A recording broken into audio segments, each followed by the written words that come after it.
இந்த 5 வருஷமா வந்து பார்த்தீங்கன்னா, நெறையா வந்து பார்த்தீங்கன்னா, அவமானங்கள், கஷ்டங்கள் இந்த மாரி நெறைய விஷயங்கள் பார்த்துட்டீங்க. என்ன வந்து நீங்க கஷ்டப்படலன்னே சொல்ல முடியாது. அந்த அளவுக்கு எல்லா விதத்திலயும் தொழிலாகட்டும், இல்ல ஆஃபீஸ்ல பார்த்தீங்கன்னா, உங்களுக்கு கூட ஒர்க் பண்றவங்களே உங்களுக்கு எக்கச்சக்க டென்ஷன் ஆகுறது இருக்கட்டும். தொழில்ல போட்டிங்கன்னா, உங்களுக்கு எந்த வருமானமும் இல்லாம இருக்கும். தொழில் நஷ்டத்துல போயிருக்கும். நெறைய பேர் இந்த ஒரு 2 1/2 ஆண்டுகளா தொழிலே நெறைய மாற்றங்கள் இருந்திருக்கும். ஆனா, இந்த ஆண்டு பார்த்தீங்கன்னா, நீங்க எதிர்பார்க்காத முறையில உங்களுக்கு ஆட்டோமேட்டிக்கா உங்களுக்கு தொழிலா இருக்கட்டும், அல்லது உங்க ஆஃபீஸ்ல வந்து பார்த்தீங்கன்னா, எந்த ஸ்ட்ரெஸ் இல்லாம நீங்க ஃப்ரீயா வந்து ஒர்க் பண்ணலாம்.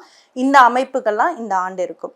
கோவத்த மட்டும் கொஞ்சம் கண்ட்ரோல் பண்ணிக்கோங்க. பொதுவாவே கடகராசிக்காரங்கள வந்து ஒரு வீட்ல கடகராசி இருக்குன்னா, அவங்கள வந்து சமாளிக்கிறது கொஞ்சம் கஷ்டம். சம்டைம்ஸ் வந்து நல்லா பேசுவாங்க, நல்லா இருப்பாங்க, சுறுசுறுப்பா இருப்பாங்க. சம்டைம்ஸ் வந்து பார்த்தீங்கன்னா, டோட்டலா கம்ப்ளீட்டா ஒரு சோர்வான தன்மையா இருப்பாங்க. இது வந்து அப்ஸ் அண்ட் டவுன்ஸா இருக்கும் கடகராசிக்காரங்களுக்கு.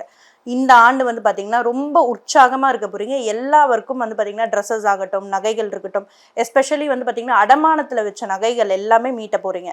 ஸோ இந்த மாதிரியான விஷயங்கள்லாம் இந்த ஆண்டு உங்களுக்கு இருக்கும். கோவத்த மட்டும் கண்ட்ரோல் பண்ணிக்கோங்க. எஸ்பெஷலி இந்த வார்த்தையில் ரொம்ப ரொம்ப கவனம். நீங்க திட்டுனீங்கன்னா, அத மறக்காத அளவுக்கு வந்து உங்களோட வார்த்தைகள் வந்து கடுமையா இருக்கும்.